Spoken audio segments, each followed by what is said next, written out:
Hi everyone, in this video I'm going to continue talking about this topic related to psychological manipulation and betrayal trauma from people someone trusts and drugging of women related issues, which are very important issues. Lawmakers and government officials and people who are also working as judges in the justice system should start addressing, because of my own personal life's journey where, because I trusted the people I trusted, I didn't realize that I was getting abused by them via people drugging me. I wasn't sure that they were abusing my body, but even though I wasn't sure someone was abusing my body, when abuse of some unknown mysterious kind happened with me in company of people I trusted, eventual response for me was, in their company I used to have emotional health problems in the rest of the seemingly normal interactions I was having with them. And this response that I was having, which if I go to a therapist, I will likely be diagnosed with a particular mental health disorder like a borderline personality or bipolar type diagnosis. But I want people to know that some people who are getting diagnosed now with borderline disorder, personality disorder, or possibly bipolar disorder, it is very likely that they are heavily being abused, and what is being diagnosed as borderline personality or diagnosed as bipolar disorder or is sometimes for those people actually not those disorders, or rather, even if the diagnosis says that is the disorder they have, what is the deeper root cause of what is causing this personality defect in someone, where someone suddenly has an emotional outburst in front of their partners or family. And here I will also include two other women's health illnesses, which is PMS and PMDD. All these four disorders, I believe, can also happen in a person when they are getting covertly abused, hypnotically or druggingly abused by someone they are trusting. And though they physically or visibly do not have a proof of how they are getting abused or manipulated by someone, their energy body, their physical body, if abused by someone, is collecting that information. It's just that their consciousness doesn't have that information, because let's say, like in my previous videos where I have told that I know now, I understand after 10 years that there was this person in whose company every time, almost out of 8 or 10 12 times that we have hung around, so 8 out of 12 times if you have hung around with someone and you continuously falling asleep in their company while watching a movie, having meals with them, there must be something going on weird with them, especially if afterwards also or before those interactions also there were other suspicious hints. Because someone who's intending to covertly abuse you, they are not going to be, and if they are more IQ individual or more high end, like if you are the kind who is a very trusting kind and they are the kind who knows how to use the trust of a person very easily, they can very easily manipulate a situation for you where you do not understand how you got manipulated or how you got drugged. But the fallout of that drugging or manipulation, or sometimes for some people it's not drugging but hypnosis that can play a role, all of these, the fallout will be that your higher self, meaning your soul, knows that this person is violating a soul contract with you. So this is also a spiritual thing and a real practical life problem thing that I'm discussing in this video. At the spiritual level, your spirit knows that this person is betraying your soul. And if you are a highly connected or highly spiritually evolved being, yourself knows, you subconsciously know that there is something wrong. Even if you're not a highly evolved being who is spiritually connected about the spiritual matters, you are just an ordinary human being, even a human being who is not at the spiritual level of thinking or analyzing or connecting to their self. If we are just mere mortals, being a being who is not spiritually that deeply connected, we are very superficially spiritual. At that time also, if someone is harming you, the natural response to someone harming you is you will feel anger.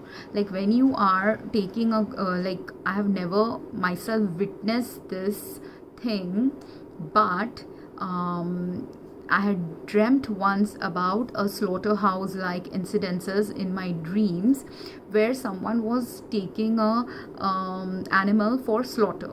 And we have read about these things or watched Hindi movies or Indian movies where in the past, or even if you have read stories from the Bible of the Old Testament, you know that animal sacrifices were common in Judaism as well as Hinduism and humanity's past, or even humanity's present, when humans sacrifice animals for food, right? So either food offering used to be given to gods in the past, or animals have been killed for slaughter in our present as well.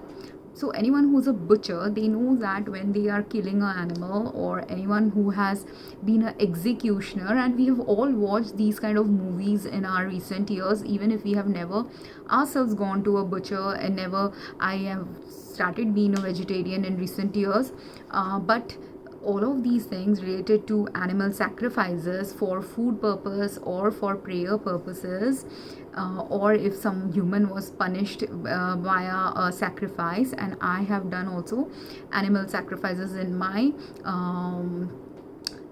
it wasn't a sacrifice, that word just came out because it was similar to a sacrifice, and I used to find it very gruesome in my pharmacology days, when I was a pharmacology researcher, and an animal was used for killed for experimental purposes. And at that time, all the labs I used to work in, I had option of working in 3 labs as a pharmacology student. Like, we got a chance to explore different labs, and in 2 of my labs we had to do animal sacrifices, and I was so pained by that experience when doing that. And it literally used to send shivers down my spine when those sacrifices were being done, because one was literally like a guillotine sacrifice.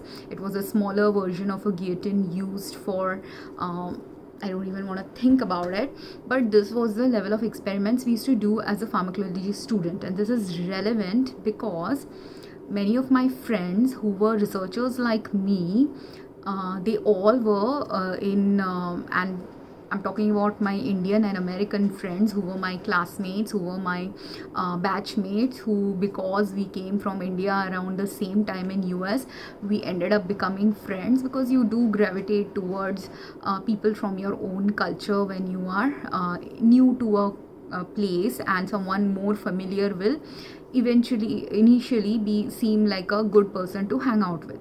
So at that point of time, I have no clue about the past of those people. I have never met those people in the past, so they are all new people to me. And when they are all new friends, new people, but we all, if you are an innocent soul or a trusting soul, you all assume everyone is of the same similar level of innocence, or similar level of personality type. And of course, initially when you're gravitating and hanging out together, you think you are the same sort or same kind of a human being.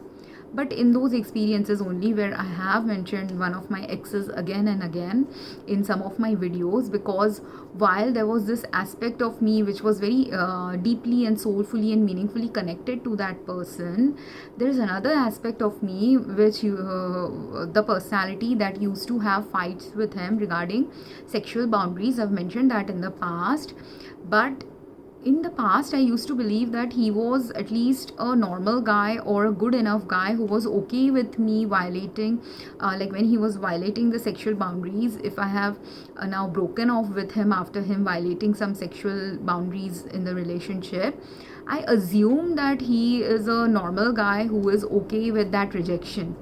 But what if he was not okay with that rejection? Because with that boyfriend also, the same experience that I narrated about a friend with whom I hung around 10, 13 years back, and in that age range of 2-3 years, or when I hung around with that person who I now suspect used to drug me whenever I was eating food with her. either in her home or in my home. And yes, I understand that I was a pharmacist, but even though I was a pharmacist, I was very particular about not taking any drugs at all. There were only two drugs that I took for a while when in US. They were both non-narcotic medications that were my prescription medications. There were some over-the-counter medications I used to take, which were all women's vitamin related, mineral related medications. And then there was only one time 6 months before, or 6 to 8 months before I left US, that I was prescribed something that could be considered as a narcotic and sleeping medication, inducing medication. But even those medications I did not use except like half a pill, and most of the bottle just sat around in my home. So the friend could have easily mixed my own pill and crushed it and given it to me when she was in my home, or she could have had access to other things.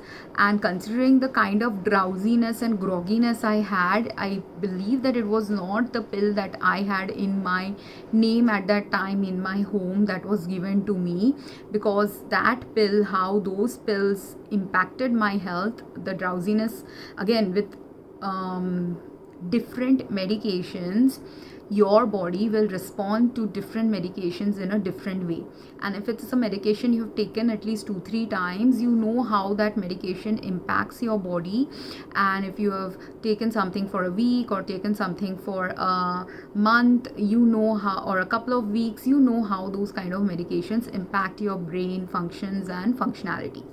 And the reason why I had gone to my doctor to eventually switch those medications, one, I decided I don't need it because I was living by myself. I didn't care, like even though I was having sleeping problems, but for me, because I don't have a child to caretake of or a husband to caretake of, all I needed to caretake at that time point was going to a few classes in my MBA program.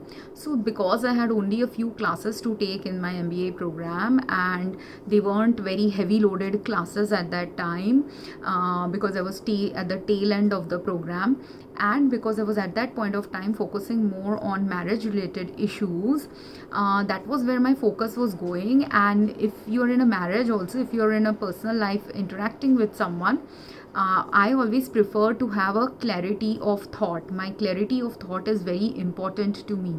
So I hate the feeling of being drugged and drowsy.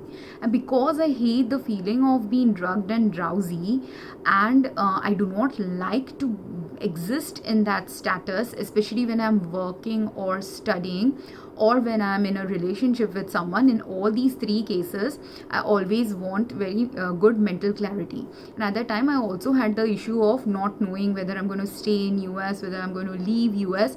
So even though I was heavily depressed at that point of time, for me, the thing was knowing I have to have some clarity, because also understand this is not normal for many women, but in my life, I didn't have a type of family on whom I can fall back on emotionally or financially. Like, it's not that my family doesn't help me if I ask them for some help, but they are the kind who, without asking for help, will not offer anything beyond what you ask them to give. And some of them are, if antisocial personalities, they will not help at all, or instead, if they know that you need help, they will add to the harm of the situation than helping you. So these are the kind of families I have existed with for a long time.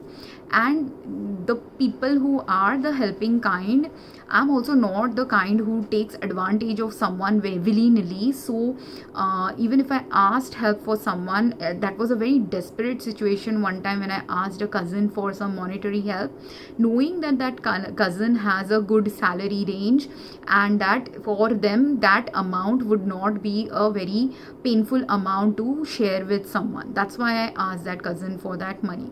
And again, I wouldn't have asked also for that cousin for anything, because for many years in my interaction with those people, there was never a financial element to our interaction. It was always a family interaction where you're just hanging out with family for festivals or birthdays, or just simply hanging out with each other without any money playing a role in what you're doing with each other. So because it was a very simple interaction with them, even asking them for that was a very last minute resort, and because that person was ready to help, they helped. But again, if they had said no also to sharing any money with me or providing me some monetary support, I wouldn't have considered it anything like wrong for them to do, because obviously they are just a distant cousin. They're not a real close relative. Or even if they were a close relative, I do not like taking money from anyone except for the money that I have earned by myself. And that was just a desperate situation. That's why I took their money. So asked them for some monetary help. So this is how I have lived my life. So with money, I've been very careful with asking for monetary help from anyone or monetary support from anyone. And I've also been very careful about drugs, because or having a lack of clarity in my mind. And do I not know as a pharmacist that if you are feeling too drowsy, there are other medications that you can use to boost your mental acuity? Because I had those kind of patients who are in high profile jobs possibly, or for whatever reason. I do know what is the prescription pattern of Americans, where on one hand they will take medications for their depression or for their sleeping problems. They're given medications for that will cause them drowsiness, and on the other end there are other controlled substances that will boost up your mood, elevate your mood, caffeine like substances presented in the form of either tablets or drinks that you can take to caffeine like or even caffeine containing products that can elevate your mood, to boost your mood and keep your mental clarity better. And this is how many of the population in US functions. Those who are in high profile jobs where they need clarity, you take both kinds of medication. But I was for whatever the reason was, universe had guided me to become a personality type who doesn't like taking too many medications, because there are side effects to medications, and as a pharmacist, who will know better what are the side effects to taking those medications? In fact, even with taking caffeine, I had slowly waned off taking caffeine when I was doing my graduate program. Like when I was working as a pharmacist, because excess clarity was needed every time. I do not like making mistakes in the pharmacy, and if I made mistakes, I made sure, or if someone else had also made mistakes, I made sure that I keep enough clarity and keep enough alertness while working to ensure that I can minimize the mistakes I'm making while operating as a pharmacist. And in dispensing drugs, I do not want to make medication errors. And only 2-3 times I made some errors, or someone else had made a few errors, all of which combined helped me develop the alertness about this. And this is again a personality trait that developed in me, because I am an alert personality and I like clarity. These are both my personality traits that developed as a result of when you have a neglectful childhood, when you have parents who are not alert or who are not caring about your health and safety needs. You become alert about what is the best path for you to take to stay alert, to stay safe. Because if no one else is providing safety to you, no one else is providing that cushion and support, emotional supportiveness was near zero levels during my childhood days, or in the last 40 years of my life. I have not had that emotional security from many family members. There are very few rare family members who provide that emotional security or physical safety aspect when I am in their company. But because I'm continuously in their company, you also, if you have heard of Stockholm syndrome is like that. You will feel emotionally connected to even the person who has kidnapped you, raped you, and kept you under bondage for many decades, even if, because that is the human basic need to have some connection with someone. So you will see, even if someone has been really cruel towards you or covertly been abusing you, you will still have a conflicted set of emotions about the person who has taken care of you, even if they were your kidnappers. So like that, this girl that I mentioned in the previous videos, now some will develop that bonding, some may not develop if too much cruelty was present or something else was also going on in their interactions, which is what in my previous video, one of the girls didn't have that deeper bonding with her parents because too many problems were going on in her life that depressed her a lot in that relationship. That's why only you will see she is so depressed, because she just didn't have a meaningful connection, not only with that mother, but possibly when she was raised in that city where she grew up after adoption, because she was of a different skin color, because her mother was also likely from a lower socioeconomic status or had some socioeconomic conditions related challenges going on with her. Her mother also likely never made new friends, or there were difficulty in making friends. And if you watch the TV show This Is Us, in This Is Us also you will see how much Jack and Rebecca had to put in to ensure that Randall's character gets to fit in with their different skin colored societal things, and they try to make also African American friends so that Randall would feel comfortable as well. But that much level of effort that Jack and Rebecca had to put in order to ensure that Randall feels safe and secure in a life with a different skin colored family, different cultural setup family, that thing sometimes some parents cannot bring in. If Jack and Rebecca were thoughtful parents, mindful parents, that's why they were able to bring in those elements. But even though they also brought in many elements of that parenting, they were also parenting 3 different kids, so they had a lot of child raising related issues as a result of that. Jack and Rebecca didn't come from a higher socioeconomic status in the time point of the storyline, right? Like Rebecca came from rich parents, but her parental money was not used in raising these kids. So obviously they all had a normal or lower socioeconomic status based lifestyle when they were growing up, so which also brings some challenges. And then they were a couple who were a thoughtful couple, but if anyone raising a child who is an adopted child, or a child who was born out of surrogacy, or a child who was kidnapped or sold off, and the child doesn't know when you are a baby, if you were kidnapped or taken away at a baby age, or right after you were born, or whatever age, like until 3 years of age, if anyone has messed up with your past, you will not remember anything before your 3-year age passed. And because of which, from 0 to 3 years, anything could have happened in a child's life, where they could have been kidnapped, they could have been sold off, they could have been deliberately given away by their parents, because the parents didn't have any they had some socioeconomic challenges which caused them to give away the child. All these things could have materialized in a child's life, and the child may not know about it. And that is why in the previous video I have put this question mark whether these kids are in those category of kids. One is obviously in that category, that's why she was abandoned at 3 years of age. But the other, she just doesn't know what is her past, but intuitively, based on the interaction she has had and what I have discussed in the previous video, it's very possible that she also falls in that category of some kidnapped kid. And this is why some kidnapped kid, or someone who was illegally procured by people, because this is or even sold off into some weird bizarre stuff, because these are all things that do happen to women and children. And those women, like the reason why Giselle Pellicote's case is very, very important is because if you are capable of being raped for 10 years in your own home, you're also very capable of having pregnancies without realizing you were having a pregnancy. Because if you don't know having sex with anyone, or if you don't know, and when you are drugged, and if anyone can have sex with you, can also anyone have insert in vitro fertilization related thing inside you as well? Can anyone do other experiments with your body as well without you knowing when you are drugged?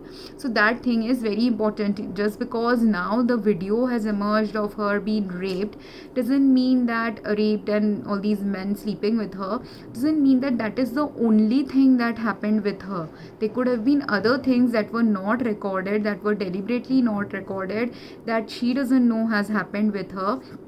consciously, but will her body show the signs of it subconsciously? Her body is showing those signs subconsciously. Her face, if you see, she looks very haggard, because when you are consistently abused like that by someone, even if you consciously don't realize that abuse was going on, and not just someone, with her it was multiple people who were abusing her, the energetic impact of it, the cellular impact of it has now shown up in her body. And actually speaking, if because I am a pharmacology student and also a person who worked in pharmacy, and also because drugs themselves can change your body's biochemistry, but other than the drugs that were used on her, your emotional response to someone violating the basic principles of you as a human being, that violation that has happened to Giselle or any other woman who gets drugged by their people she trusts, that biochemical process also involves not simply what directly a drug is doing to someone's body, but it's also emotional, psychological, spiritual thing that is happening, a violation that is happening to someone. So while it's very easy to understand the physical implications and a biochemical implication of a direct drug given to you, and physical implication of someone raping you, but these are the very easily detectable thing, which is the basis of overt abuse. In overt abuse, if you have physical evidence, it's a very overt thing, physically there's like 20,000 hours of data of her being raped. That is just the hours that were recorded, but it doesn't mean that only 20,000 hours of this thing happened to her.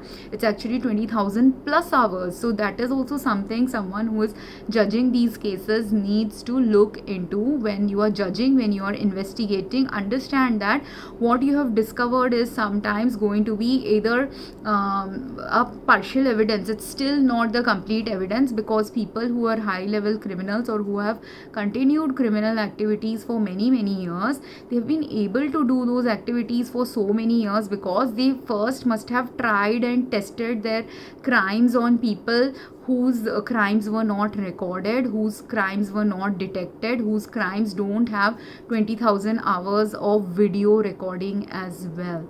So all of these men could have had potential of, if they got the access to the same drugs that this husband was using, or found out how this husband was doing this to his wife, same thing could have been actually going on in the lives of all the other women these men are married to, or women these men have dated, or women these men have now hypnotized or drugged and trapped in a bar or any place. Not just a bar, you don't need a bar to drug anyone. Like, I was just friends with these people and I didn't need to go to, I have never there's only a sports bar occasionally I have gone with friends in Utah, and Utah is also one of those states of US where alcohol related laws are very strict, so very few select places only serve alcohol in Utah.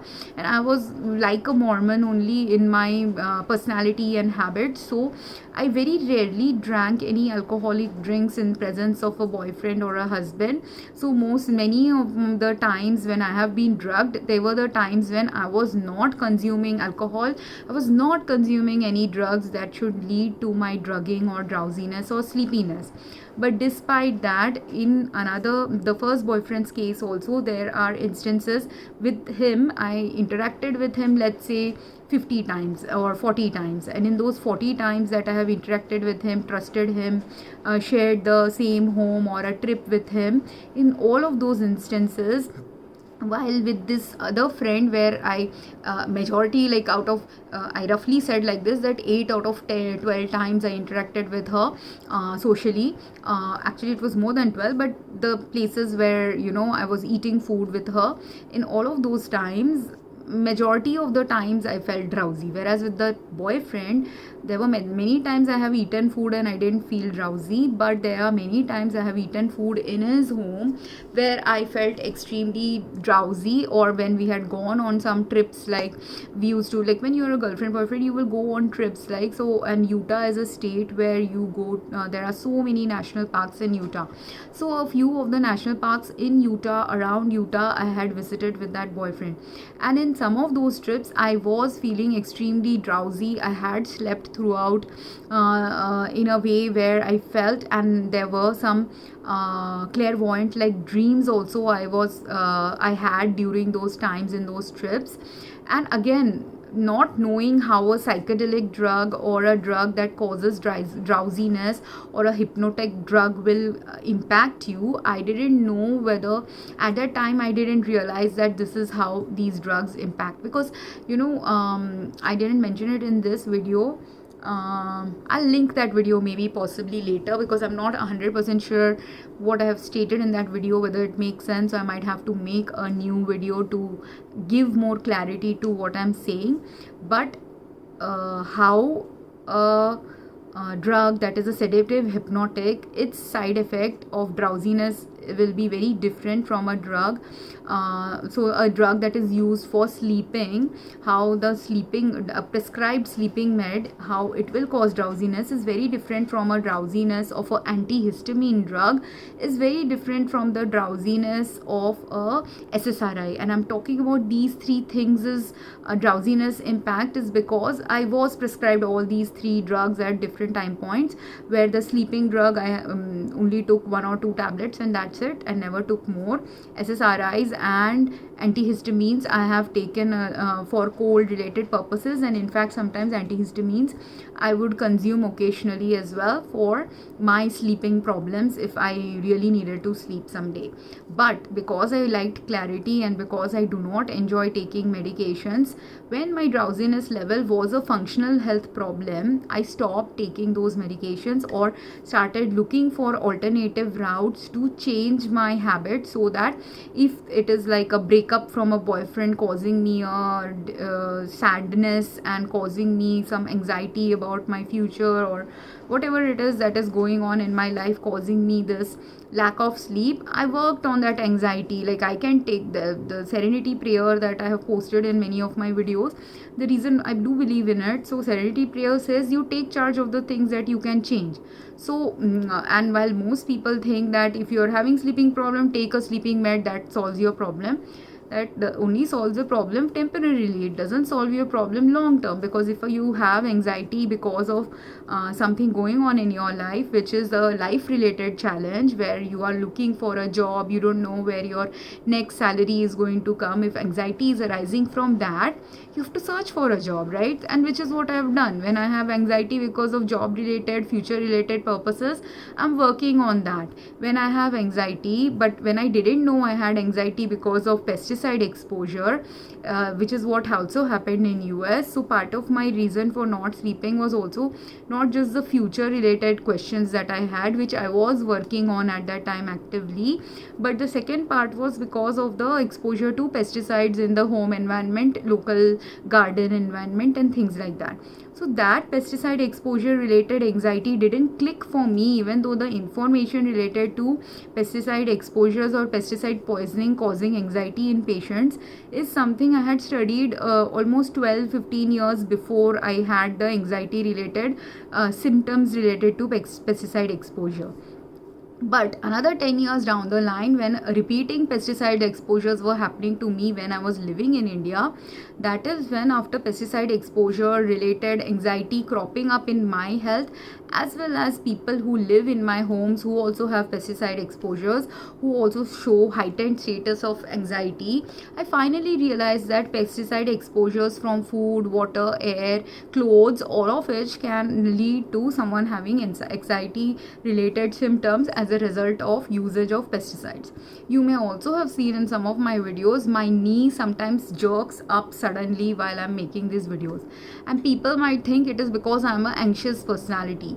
But no, that jerky movement that is happening is a tonic clonic muscular movement or a motor neuron movement that is happening, and a movement that is likely happening when some acetylcholine is gathering in my nerve terminals of the knees, leading to this jerky movement, because there is invariably pesticide in my clothes and water supply of this home. How is it getting into my clothes? If my local water supply has some pesticide components in the water water supply, and if I'm washing my clothes in that local water supply, every time I wash my clothes in a pesticide contaminated water, some of it is invariably going to keep sticking into my clothes.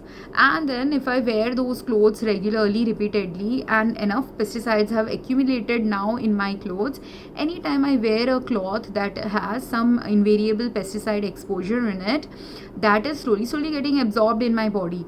And my body I know that I had pesticide poisoning related very clear cut symptoms a few years back, and it correlated with multiple symptoms of pesticide poisoning, and it's not that I got all symptoms of pesticide poisoning on the day I went to the doctor. On the day I went to consult a doctor for asking them to do a test for the pesticide poisoning, I had maybe 10 symptoms of pesticide poisoning showing up that day.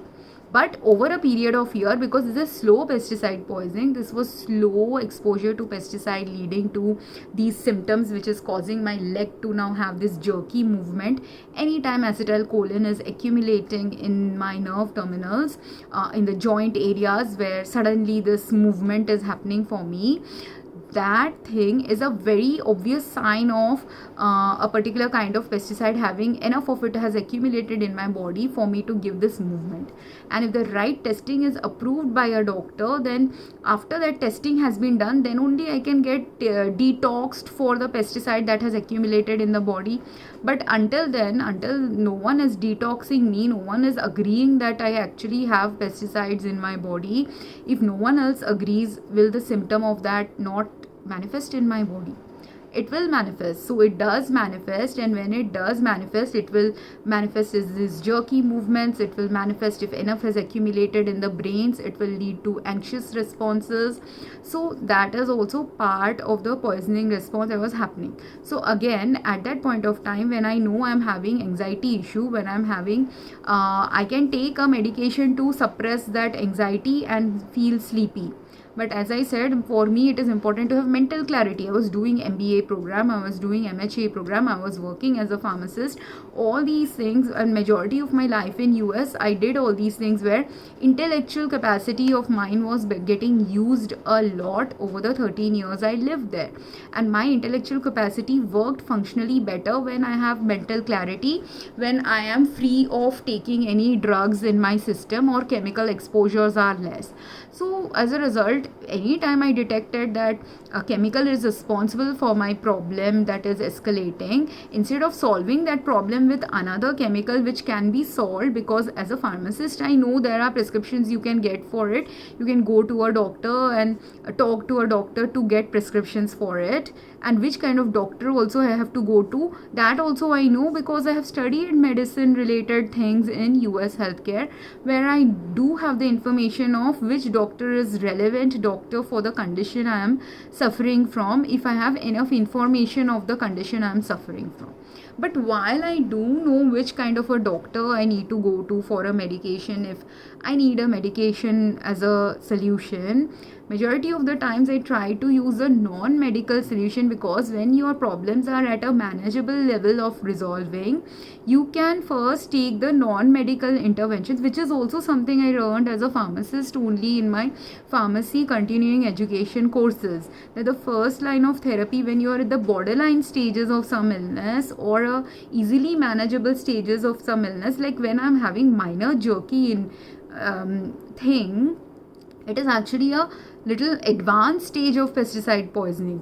And this is happening very repeatedly. If you look at all my videos in the last 4 years, the moment from when I had started to experience pesticide poisoning's major symptoms, from that year onwards only, and those are the years when I was recording all these videos, many of my videos continuously show this is happening once a month to me, and or once in a blue moon in these videos. Like when it is happening, you understand that the day it is happening is the day when enough acetylcholine is accumulated in these joints to cause this jerky movement of my knee to come up.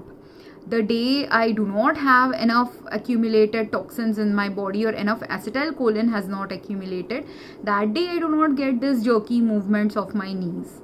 But for me to get the right treatment for this jerky movement, I can get for these jerky movements also, there are medications you can get. but that will not solve the actual problem. If the actual problem is pesticide poisoning, I need to resolve the pesticide needs to be detoxed from my body. I need the therapy and treatment where the detoxing of the pesticide happens first. Then the second treatment is, every time I am in a surrounding where pesticides are being used, I become more careful and mindful about not getting exposed continuously to those pesticides, or start thinking about living in areas where pesticide usage has been shifted into using of more health aligned chemicals, which are not going to cause all these health symptoms of whatever pesticide poisoning related health symptoms cause in your body. And all these things, why is it important? Why am I talking about minimizing our drug use? Is because this is what I have done, and that is an important factor in understanding that, like a normal person living in US or a normal person living in India, I do not simply pop a pill for any problem zone. So when I'm not popping a pill for any problem zone, or a majority of my consumption is very minimal pill usages, anytime I'm getting drowsy now, anytime I'm having anxiety responses, the root source of those problems are not medications, but some usages of things that I am not using, but which is possibly present either in my water supply or in my food, or someone I trust has drugged me by putting them in my water supply and food. And this thing, when I was in the initial years in US, while I was working in pharmacology labs, where because I was a pharmacology student, now understand that biochemistry students and pharmacology students have different protocol when we are working with drugs in our labs.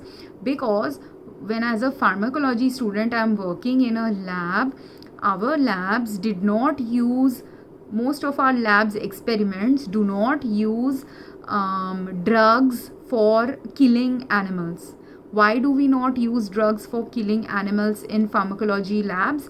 We do not use drugs for killing animals in pharmacology lab because what am I testing? And this is relevant information to all the things I am mentioning in this video. So while it seems like background noise, this is not background noise. This is pertinent information that when I was a pharmacology researcher in US, our labs do not use animals are usually killed by guillotine like mechanisms, because we need clear data of what a drug is doing to a patient. So because our experiment is what, as a pharmacology student, I am also testing drugs on an animal, but in at that point of time, not right now. Pharmacology could have shifted and research work in pharmacology could be slightly different, but at the point of time when I was a pharmacology researcher, we are not giving drugs to an animal while we are not giving the drugs that causes sleepiness, drowsiness, or a drug will cause the animal to die.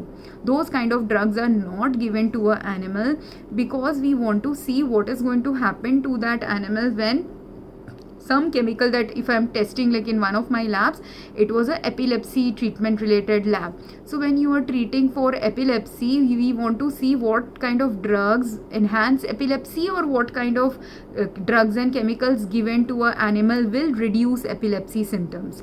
That is one lab's experiment. Another lab's experiment would be, and I'm giving random example because I did not test epilepsy related drugs even though I was associated with that lab.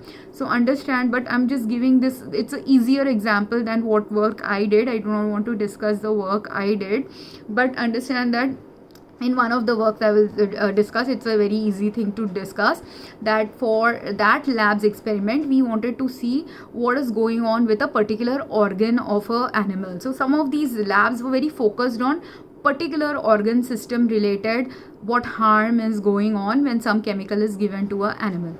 So whichever lab has one focus of area as one organ system's focus, whatever chemicals we are going to test and versus whatever other things we are testing, every time, because medications given for sleeping also will cause other impact on different organs. Any medication like that was never given to those animals. So we didn't have sedative hypnotic drugs in stock in those labs where we are very organ focused and we are working on what is going on with a particular organ that animal is getting access to. Doesn't mean that some sedative hypnotic like drugs were not present, because if you're testing for epilepsy, the drugs that are used for sleeping, some of those drugs are also used for epilepsy related purposes. And as I said, I was not working in those areas where I didn't have access to those labs where sedative hypnotic like drugs will be experimented on someone. But direct animal sedation related drugs were not there in our records, but there were experimental drugs, experimental chemicals that were being tested. So like that, how experimental drugs and chemicals are being tested in those labs, my friends who were in biochemistry and other programs, they were also experimenting with many drugs and many chemicals to see for a cancer patient how it will benefit a cancer patient, because some of my friends worked in cancer related research, some of my friends worked in sports medicine. So in sports medicine, cancer research, pharmacology research, everywhere there are potential of people using chemicals in their experiments that can lead an animal to have a side effect of drowsiness, or the intended effect only is to reduce pain, but some pain medications will, along with reducing pain, also cause more drowsiness. So these kind of experimental drugs were all there in our labs, and only those people who had access to such kind of chemicals had access to it. All I'm saying is I didn't have access to such chemicals during my years of research. And during those same years of research, when I didn't have access to any of these kind of chemicals, because whichever lab I worked in, they didn't like, even though I was associated with labs who had access to such kind of chemicals, the labs I particularly worked in, or the experiments I particularly did, most of those experiments did not use heavy sedative hypnotic related drugs. And because I was not using it, or very rarely, one of the experiments I'm blanking out right now, and so I can't confirm or deny what I had used in that lab as a chemical for doing those experiments. But at least for 2/3 of my experiments in my pharmacology days, I had zero access to chemicals in those labs where people will be drowsy as a result of using a drug in the normal levels. And I was also not the kind to go and because I was just a research student at that time, I was myself not heading my research activities. Remember, I failed the PhD program, and this is again, failure is a blessing also sometimes for people. So the reason I failed means that if I had not failed, I might have had more access to drugs, more access to ordering drugs for doing some of my experiments. But until the time I was just a master's student, any access to any kind of chemicals that were given to me were provided to me as a thing that my professor did, or the professor has designed that should be done in the experiment, because I was at the master's level of doing these research work. So all the chemicals that were being dispensed for usage also for any of these testing, most of the chemicals that were being given to me, or the dosages that were being designed during the experiments, were being done by my professors or assistants to the professors. So I had no because I was at the student level at that time, and also because I finally just graduated with a master's, where I didn't go into the research mode where researchers of PhD level will go to. But why is this important? This is important because anyone who goes into the researcher level now, or a PhD student level, they all can have the capacity now to have access to a huge amount of drugs. And this ex, that whom I am telling you that in his company I fell asleep, that ex had access to such kind of drugs. He was actually working in pregnancy related research work of rats, and when he was working in pregnancy related research, and one time he had taken me to his lab to show me for some reason what he was doing, and I was like, I got creeped out that day. So I didn't I only know that he was experimenting on pregnant rats. That's all I knew, and I had just seen where the rats were being stored in that lab. That's all I knew. And I have never questioned. I'm not the very curious girlfriend type or a manipulative girlfriend type who's sitting and going through people's papers, or because I had access to his home keys, but I've never gone and entered his home to check out what is going on with his work or what kind of research work is he doing. Never did I break into his laptop to see what research work is he doing. So I never directly interfered with any of his work that he was doing, or even had the curiosity to see what kind of work was he doing. All that I knew about the work he was doing was something he has himself verbally stated to me that this is the work he's doing.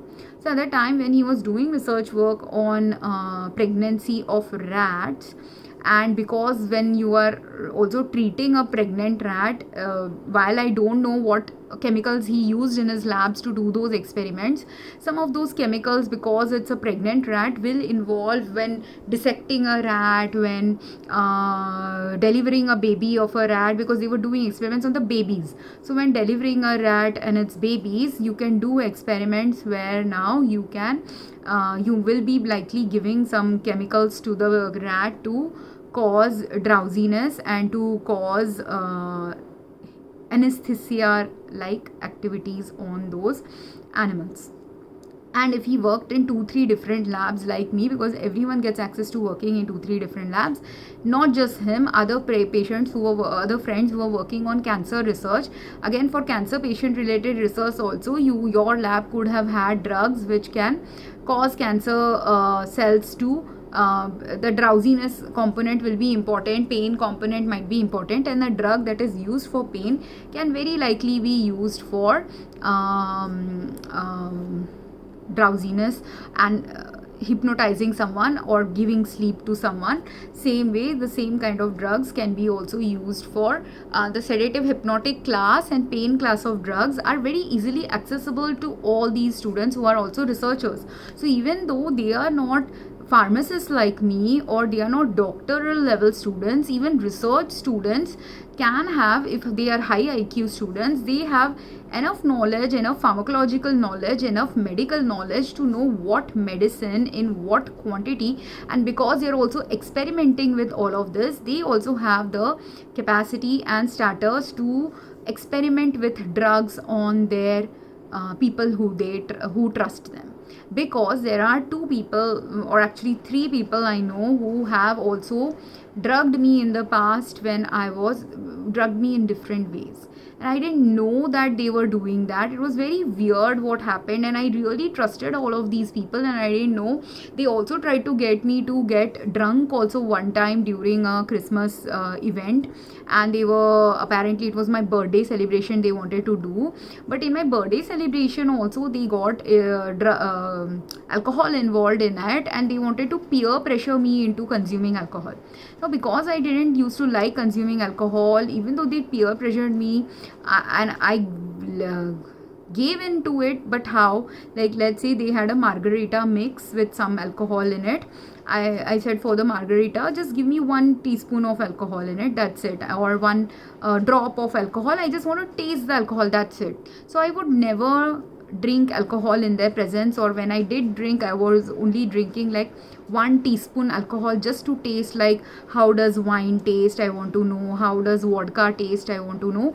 Not I want to know, but they were like what is peer pressure? Peer pressure is everyone is drinking but you are not drinking, you continuously refusing to drink. But after 10 times refusing someone that I do not want to drink, if they're continuously saying come on, it's your birthday, do this, do that, I eventually did drink, but only like 1 teaspoon or something. So this is the level of drinking I had done in those friends' companies.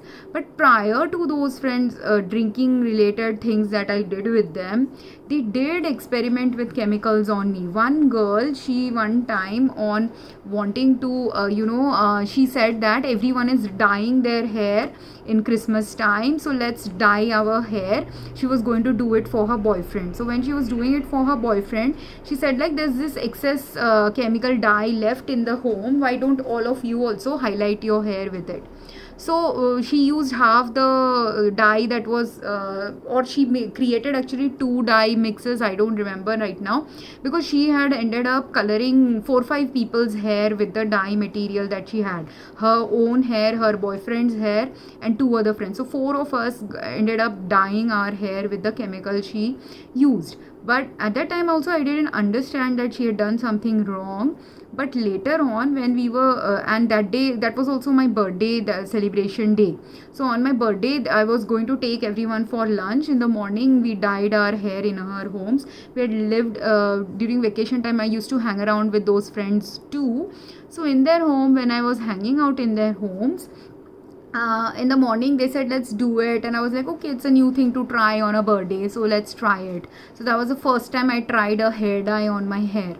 And a different before that, had I tried I think that was the first time I tried a hair dye, and she had only highlighted my hair, but I don't know what she did. She had like completely massaged my hair also, and at that point of time I didn't know that she could have added something to that thing. And I did have when I was going for lunch with all of them, my ex-boyfriend, whom I had broken up at that time, he also came for that dinner, and I wasn't sure whether he should come for that dinner or not, lunch or not. They had only invited him, and though I was a little unhappy about it, because I had already broken off with him and I felt that I'm not going to continue that relationship with him, then also I met him. And when we all met, for 5 of us went for dinner, in those dinner interactions also, the guy also was deliberately doing, like, if people are covertly manipulative people, they will covertly try to manipulate you. So he was covertly trying to do something also, which also got me annoyed. But I also remember being a little bit extra pissed off, because you with that boyfriend, if you have if they are your when he was violating me, like when we were dating and he was violating me emotionally or sexually, I would be displeased about it. As a result, I would speak to him in a rude manner, or we would have a verbal fight because of the boundary breaches that were happening. But when I'm not dating him for one year, I have no grouch now developed, nothing, no gripe has developed between us, because for over a year we have not interacted with each other. So I don't have any background reason for being annoyed, simply that he was also invited by these friends, because he was their friend as well. So while I interacted with them at that time, something had happened which made me annoyed in a way where I felt my response was not my usual annoying response. Part of it was the annoying response that a person I don't want to date, why is he in that trip? And secondly, and I couldn't understand, it was a mindfuck like thing for me, that if we have broken up, if you also know that I have broken up with this boyfriend, why is he getting invited on that day for the birthday celebration? And he only and then next day, or in that night, that was a Christmas night, next day was Christmas, so on Christmas night they try to, that day night they try to then force about drinking, and all these things happened in that year.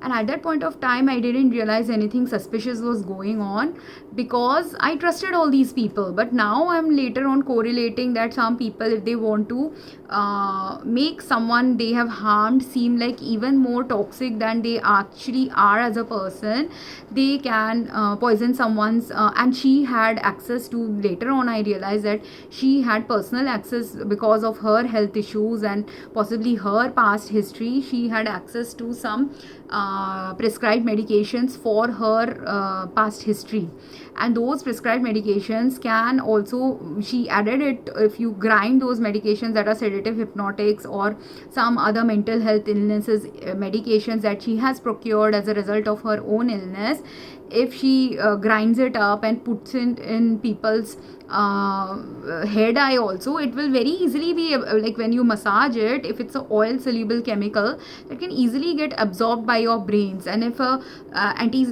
some mental health illness drug, which you do not have a mental health illness, but if you get you absorb that medication that is not supposed to be given to you, will it have an adverse reaction in your body? It will, and then it will cause an emotional response where it's also an indirect way of drugging someone. And this is important issue, because people who have harmed someone and who want to harm people covertly, they can do this to the people they want to harm covertly to show that this person is the one who is the abuser.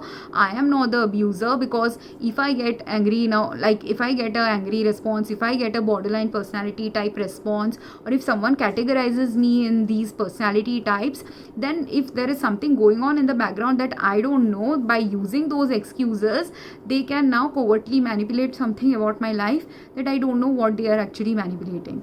And this boyfriend who was drugging me in the time when I was interacting with him, I later on realized, because there was one time I had an accident also as a result of his drugging. I just didn't realize that at that time he might have drugged me. Okay, so at that time I just thought that accident happened because I overslept and I was thinking about being late, and I was feeling groggy, and I missed a signal because I was overthinking about getting to my workplace in time.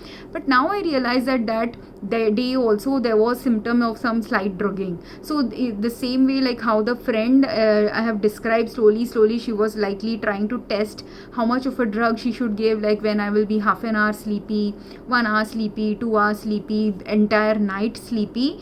Like that, this guy was also doing that same test where the first day he drugged me, I was only 15 minutes late in waking up to go to work. But like that, if he the next time in 2 trips when I was drugged, I slept throughout the night and woke up after 12 hours. So like that things have happened where I have woken up after 6-7 hours or 12 hours and realized that I was unusually sleepy. And he had, because we are going on a trip, he's ordering, like if you are going with a boyfriend, they're ordering some food for you, you trust that person ordering that food for you, and then when they are ordered and put something in the food, will you know if you trust someone, they have put something in your food, if they've ground up some tablets and put it in your food, or put something in your drink, when you are trusting someone? Like how it Giselle Perecord, how did she for 10 years have that experience? Because anyone you trust can have potential to betray you in any way they want. You will not have any understanding that you are getting drugged, not the day when the drugging was happening, but the realization of it might strike you when a person like me has been repeatedly, as I said, I was stupid and too trusting of many people. So repeatedly they have done this to me. For different people have done similar things again and again for me to finally wake up that this is what was going on in my life, in my interaction with these people. And though how much ever I can love them or trust them, in the reality is I have had a Stockholm like situation with most of these people where though they are not kidnapping me, but they have done something to me where they have used my eggs, or they have also, in the case of this boyfriend, there is one time when he came to my home, I didn't realize at that time that it is possible that I was pregnant. And that's why only in the Giselle Pellico article that I posted in my Facebook post, where I have written that there are women who likely have kids they don't know about. This part is very crucially important, because if someone drugs you, slowly has covertly been drugging you, and also slowly while drugging you, they did a in vitro fertilization like experiment with you, because they know, like if someone is working with pregnant rats, they know how to insert a fertilized egg or into a rat, right? Because that is part of their experimental protocol. If someone is a gynecologist, they also know how to get someone pregnant via in vitro fertilization. So they will have these knowledges, and people who are a gynecologist, obstetrician, people who work in any chemical or biochemical research facilities where these kind of testing is being done on animals, all of these people know, or people who are even working in similar simple zoos as well, but if they have some chemistry and biochemistry, and they are highly intelligent people and they know about how to do in vitro fertilization like things, and people who are also date raping the people who trust them, all of these have potential to actually have sex with someone when they are drugged without that person knowing that they are drugged, have the potential to insert eggs in someone's body. Like he can, I listened to your boundary of not sleeping with you, but he could have still inserted a fertilized egg in he could have extracted my egg, he had access to now medium also to fertilize the egg, because if he's working with pregnancy related research. So he could have fertilized an egg in his taken an egg from me in one of the times when I am drugged. Then after taking, and he could have tracked my periods to know when I have periods and when I don't have period, when I will be in my fertilization stages. Then after taking the taking a egg sample, he could have fertilized it in a lab. After fertilizing it in a lab, he could have inserted it back in my body and on another day when my body is again drugged, right? So all of these could have happened without my knowledge that this is happening to me. And now why am I getting I'm getting literally a spiritual guidance from the universe that this is what potentially could have happened. Whether he did it, he could have done that also. And there are 1 or 2 times when I had woken up in the early morning where he was kissing me, touching my body, second base, third base stuff. He was doing that with me while I was asleep. So someone, when I'm asleep and early in the morning at 6 o'clock, 7 o'clock in the morning, I'm waking up to him doing this to my body. Could he have done it also sometime to my body when I was completely drugged out and I had no sensation, and he could have easily done something sexual with me without my knowledge? Of course, I would have had pain at that time, but there are also drugs that can stop you from feeling pain. There are also drugs that can be, even if he didn't have sex, he could have just inserted something in my body, right? Because why is it relevant and important is because that 1 year when I didn't meet this boyfriend, nearly 1 year, 7-8 months, I didn't meet this guy. Like first I found out he was cheating on me, so I stopped talking to him. And at that time I had some crucial exams to pass, so I said, give me a couple of months, I do not want to meet you. So for few months I didn't meet him. But then again, when my exam had cleared, I had given the exam and I had some free time and I wanted to I missed him. I was very emotionally connected to him, so I missed him. So I wanted to meet him again just to see whether that breakup is a final breakup or should we meet. But I think he had already decided to break up or fuck up my life or something possibly, because the last time I met him, at that time it was a month of April when I gave my exam. So after my exams in the month of April or May, I met with him, and during that month we went on a trip. And on that trip where I felt that I was sleepy and very I slept for a longer hours than I should have slept, and he could have easily done some experiment on my body at that time, because after 7 months in December when my birthday was there, during that time he came to my home and he was very he wanted to, as if he missed me or whatever, and that was my birthday also, so he came to give me a birthday gift.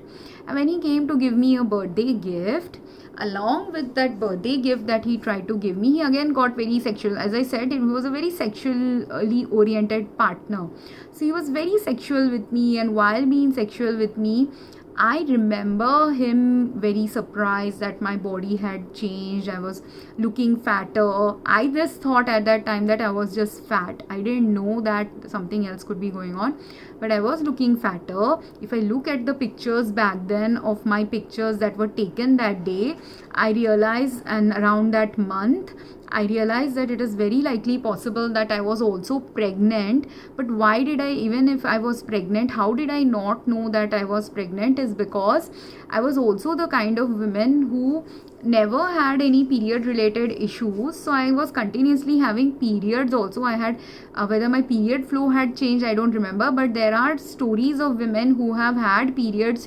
during their pregnancy without knowing they are pregnant. So those women who can continue having who could be pregnant, who could continue having periods during their pregnancy, they could be pregnant without knowing. There are history of many girls, even a woman. I saw a story of a lady who's in her 60s 70s right now, who has posted a story on her Instagram page, and that lady had said that even though she had given birth to many kids in the past, even though her dad herself was a gynecologist, one time she experienced a heavy symptom that was related to pregnancy, that she didn't realize that she was pregnant. And even though she went to a gynecologist, the gynecologist also didn't realize she was pregnant. They just thought it is some other women's health issue going on with her. Only only her dad finally realized that she was actually pregnant, and her dad saved her life by realizing she is pregnant and she's showing symptoms of pregnancy, even though she had continuous period flow during that pregnancy. And if her dad had not realized that she was pregnant as well as having periods along with her pregnancy, she would have died. And that woman who has already given birth to a couple of kids, even then she didn't know she was pregnant. So like that, I don't even consciously remember giving birth to any kids. So, and then I also used to track my periods, but I wasn't very careful about tracking my periods when I'm living on my own, doing my own thing. I didn't used to continuously track my periods at that time when I was in my 20s and I'm not dating anyone. If I'm not dating anyone, if I know I'm not sexually active with anyone, if I did also end up missing my periods, I wasn't tracking my periods that continuously, that if say one or two periods were missed by me, that I would suddenly feel that my periods are being missed.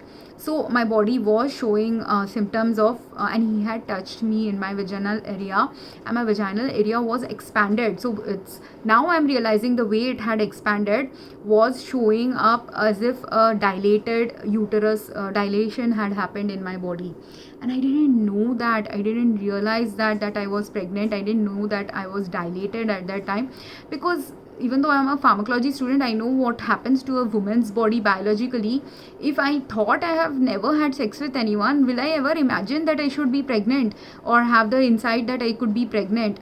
Or if continuously, I can't 100% guaranteed tell that I had continuous periods from that April month to December month, but even if I most likely had it, because otherwise I did used to track my periods, but not like every month or something. Like if let's say there was a long gap of not having any periods, there was, because one time that did happen to me.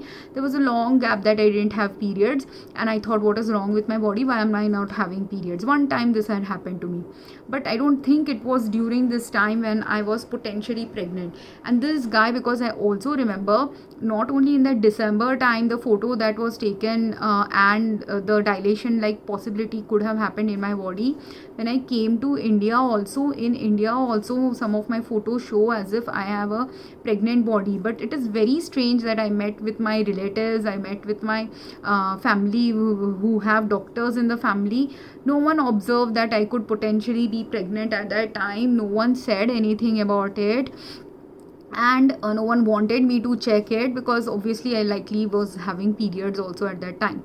And then on the return back to US, I hadn't, because I had broken off with him, I had not called him or anything to pick me up from the airport, which was my first few times I had come to India. Once or twice I had asked him to pick me up when I was dating him. Once I think I had asked him, but this time, because I'm not dating him, I never asked him or anything. But he suddenly showed up in the airport. Why? Because he had access to my car, which was a car we had in legal name. It was still in both our names, and he had the keys, like one of the keys to the car. I never got back the keys to my car, so one of the keys to my car was with him. He shows up suddenly saying that I was using your car and I knew you were coming today. I don't even know how he knew I was coming today, when maybe I had told a friend or something from, and I assume that at that time I must have told my friend, and that's how he knows that he came. And that day, when which was a month in January or February that I came back from India, and because January end or February beginning is when I came back from India, and at that time he essentially came and picked me up from the airport, dropped me off at my home, and he said that I left my car in your parking lot instead. So he took his car from my parking lot and dropped me off. And at that time, that day when and he had offered me some water or food or something, that first time, and this is now it is striking to me as odd, because entire time during our relationship he was never that caring, never offered water, never gave food, never thought about sharing food, nothing. But that day I think he had shared some food or at least water, one or the two or both was shared with me. And that is the day when he dropped me off. After he dropped me off, I fell asleep, and I had a long hours of sleep, like nearly 1.5 day I slept. And usually, like let's say he dropped me off at 2 o'clock in the afternoon to my home, and from 2 o'clock in the afternoon, not 1.5 day, but from 2 o'clock in the afternoon I slept until next day's early like noon or afternoon. So almost 24 hours I slept. And in those 24 hours, now I assumed at that time that because I had taken a long 24-hour journey on a flight, that this was a jet lag's sleep. But it was also not a sleep that I had ever had after jet lag in any of my other trips. So it was a kind of a sleep where I had immediately passed off as soon as he dropped me off home. So imagine now, if he knows I'm pregnant, I don't know I'm pregnant. If he knows he has done some experiment on me, I don't know an experiment has been done on me, just like Giselle Pellicott, like when she's getting drugged. And if he did put a drug in my water, I don't know he has put a drug in my water. But based on the responses that I had, that I fell asleep and nearly over 24, I think it was over 24 hours, like he might have dropped me off around 2 o'clock, next day at 4 o'clock or 6 o'clock I woke up. And which was an unusual thing, which I mentioned to some of my friends or family, that this was very unusual. I never usually sleep like this after coming back from US. Like when I used to fly from US to India, I used to sleep a lot in India and have this jet lag phase where by 7 o'clock in the evening I would feel very sleepy and fall asleep. But when coming back from US to India, this thing never used to happen. That was the only time I remember now being this severely drowsy for such a long time. And I just assume maybe I'm very, very tired, and this is what you will assume, because if you're not a paranoid person, you will assume something normal has happened. You will not assume something suspicious is going on. But now I realize that it is very possible that I was pregnant. I gave birth to a child that was taken away from me without my consent. My body was violated without my knowing that my body was violated by someone I trusted, by someone whom I had also loved deeply for many, many years. And imagine now what is going on with that child. I don't even know what is going on with that child. I don't even know where that child went. And I had at that point of time wanted to be pregnant also I had this wish to be pregnant also for many years in that age range when I was pregnant. So I could have easily, and many a times I had contemplated wanting to raise a child, contemplated wanting to adopt a child. But because I was doing good as a pharmacist, I had a good enough pharmacist job, but because I didn't have a partner and because my family life was not that great, I was not 100% sure whether I should adopt a child. But I had also jokingly said to some of my friends or family that if I ever got pregnant randomly by a stranger for some reason, I would be very happy. Or if I went and did a in vitro fertilization, that is something I would not mind doing. So imagine all of these things were playing around in my mind. And if I had been realistically pregnant at that time, I could have easily raised that child. That child would have had an easy life in US with me, because I was a good earning pharmacist. And because now I was raising a child, I would have been more careful, more mindful. I would not have even gone through the other experiences of meeting people who also did the same level of poisoning and drugging related experiments on me, right? So this is the thing that you have to understand about some women. And there are two women's stories I'm going to post here, link here, because what I have narrated about my story is important for those two women also. One of the women, this is a paternity court case, and in the paternity court case she finds out that the guy she thought was her child's father is not the child's father. And her response is then,